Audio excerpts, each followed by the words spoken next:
O versículo 34 diz assim: serás como que se deita no meio do mar e como que jaz no alto do mastro. Esse é o versículo 34. E o 35 diz assim: e dirás: espancaram-me e não me doeu, deram em mim e eu não senti. Quando despertarei, tornarei a buscá-la outra vez, ou seja, tornarei a beber. Né?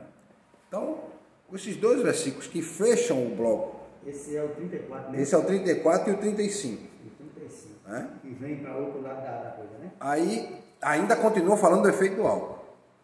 Então, o que é que diz? Serás como que se deita no meio do mar. Deitar-se no meio do mar é uma situação muito perigosa, porque o indivíduo está dentro de um barco, não tem suporte nenhum. E ele é incapaz de se controlar, porque o barco está sendo levado para todo canto. Ele deitar em cima do barco não vai ajudar ele a salvar ele, não. Vinha uma onda, vai pegar ele e vai levar embora. Como já aconteceu com muitos. Né? Vai acontecer com muitos. Então, o que acontece? Como já aconteceu com muitos, né? Então, essa é uma metáfora para mostrar a falta de estabilidade, falta de segurança. Como o indivíduo fica vulnerável quando se embriaga. Estava lá bêbado, embriagado, e botaram alguma coisa dentro, ele bebeu e morreu. Certo? Então, assim, como alguém pode ser levado pelo mar, dentro do barco, né? Uma pessoa embriagada, ela não tem controle sobre a própria vida. Ela é conduzida pelas forças que vão além da vontade dela, pelas circunstâncias, que é o que aconteceu com o exemplo do irmão. Né? Falou a respeito aí dessa pessoa, do seu irmão. Então, o álcool fez o quê? Removeu o autocontrole que ele tinha, discernimento na realidade da vida dele.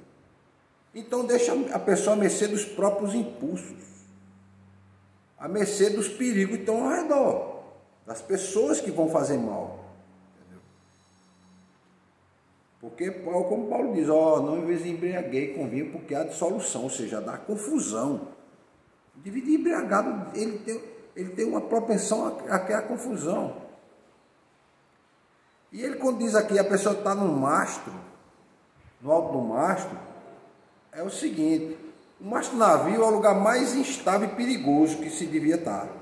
Porque o mastro é onde absorve todo o movimento do barco. O barco está balançando um pouco, mas ele está balançando muito. E ele tem a propensão de romper-se. A expectativa que se tem é que aquele mastro pode romper a qualquer hora, por causa da força dos ventos. Né? Força das ondas. Então, uma tempestade no alto mar, alguém estando em cima do mastro, o balanço vai correr o risco de se quebrar a qualquer momento e ser jogado no mar. Então, ele está dizendo que é perigoso. É tão perigoso ficar embriagado como estar em cima de um mastro, que você pode a qualquer hora. Né? O indivíduo pode até cair, literalmente andando cai. Que eu já vi gente cair quedas horríveis por estar embriagados. Com a cara no chão, rela tudo, quebra nariz, quebra tudo. Teve um rapaz, uma vez, ele estava embriagado, mas ele teve um ataque epilético. E ele caiu na frente da minha loja, irmão André, lá na Praça Antiga, Praça da Banana. E ele bebia? Não, ele estava bêbado, ele tinha bebido, mas deu ataque epilético. Quando ele caiu, ele meteu a cabeça no meio fio, que foi tanto sangue, e ele começou a espumar pela boca. E o pior, que o povo começou a olhar, e ele estava de cara para cima, espumando, e começou a puxar pelo nariz, e ele ia morrer. Aí eu corri, disse, pessoal, levanta ele de lado, levantamos ele de lado, pegamos uma pedra que tinha apoiado na cabeça dele, para ele não virar de novo, e deixamos ele. Aí eu segurei, eu disse, vamos pegar um pouco de água e um pano. Aí pegaram a flanela, aí eu comecei a limpar a baba dele, fui tirando a baba e puxando a língua dele para fora. Aí ele, a língua dobra. Exatamente, aí ele começou, e ele estava bêbado. Aí ele saiu muita baba dele, entendeu? Por causa do ataque epilético. Aí depois de um tempo, isso coisa de uns 10 minutos, aí ele começou a voltar. Ele ainda estava embriagado e muito sangue na nuca dele, porque tinha rasgado, cortado a cabeça.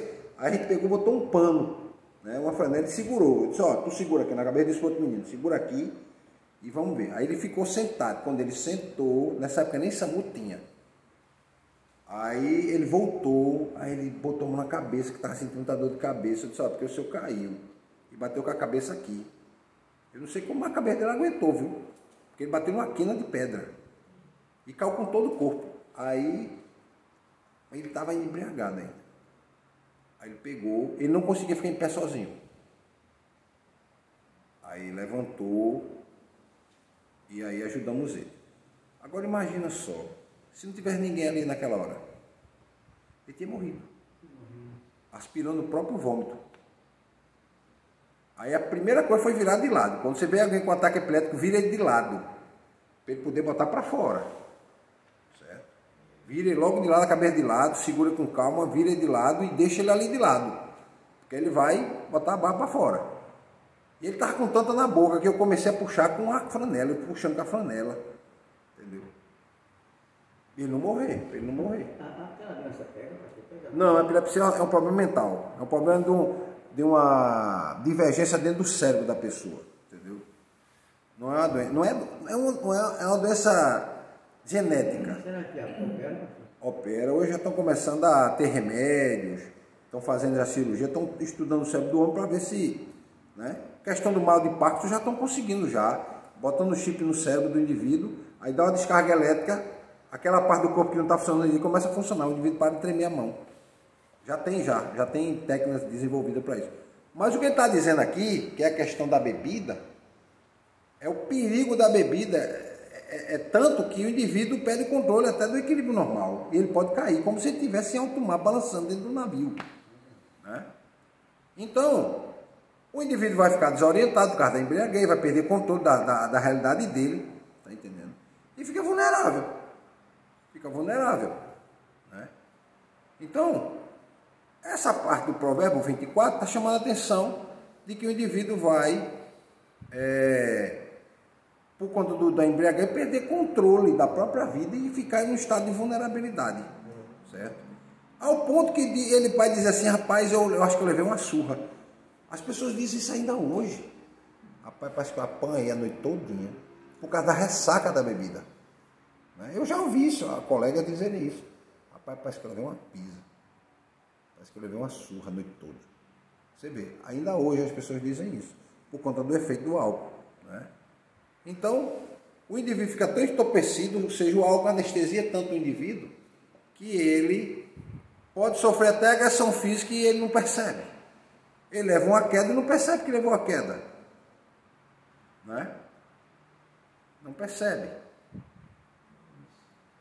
Então ele perde essa condição de ter controle sobre si mesmo. Então quando ele desperta, ele diz assim, que apanhei, estou como que levou uma surra, e eu não sei o que foi que aconteceu. Aí alguém vai dizer para ele, não, porque você bebeu demais. Né? Então, ele diz assim, tá bom, vai passar o efeito, quando eu despertar eu vou voltar a beber. O que é que ele está dizendo aqui? Tornarei a buscá-lo outra vez. Ele está falando que tornar a buscar outra vez está mostrando que esse indivíduo é escravo do vício. E ele está naquele ciclo de dependência. Eu conheci gente assim. Como o irmão de Almir disse, conheci gente que acordava para beber e bebia para dormir. Quando estava tremendo, bebia. Quando estava com fome, bebia. Quando sentia sede, não bebia água, bebia aguardente, bebia bebida alcoólica. Né? E aí o texto está dizendo, esse indivíduo ele precisa de ajuda, porque ele não vai ter mais controle.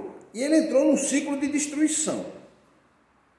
Porque o final, se ele continuar, é perder a vida. Né? Perder a vida. E o indivíduo vai perder também aquela insensibilidade espiritual. Você não vai pregar um evangelho para uma pessoa embriagada. Ele não vai dar atenção. Né? Ele não vai dar atenção. Ele pode até dizer que sim, eu quero aceitar. Eu já vi gente embriagada levantar a mão, meio em culto na rua. Eu quero aceitar a Cristo. As pessoas orarem, mas no outro dia ele está de novo na bebida. Porque ele não aceitou, porque ele estava embriagado. Dizendo mesmo dia, eu sou crente, não, eu fui porque me chamaram. Exatamente. Está vendo aí? Fui porque me chamaram. Então, esse é o risco do vício. Né? O risco do vício. Certo? Então, esses 5, 6 versículos mostram o quê? O estado trágico de uma pessoa que é presa ao vício, ao ciclo de vício. Esse ciclo do vício vai gerar dor, vai gerar um engano, vai gerar um dano. Né? O indivíduo está num processo autodestrutivo e não consegue sair, tá certo? Então, os versículos de 29 até 35 está chamando a pessoa a refletir sobre a importância de ter autocontrole sobre os seus desejos, tá certo? E buscar libertação através da graça de Deus, através de ajuda, certo? Amém? Amém.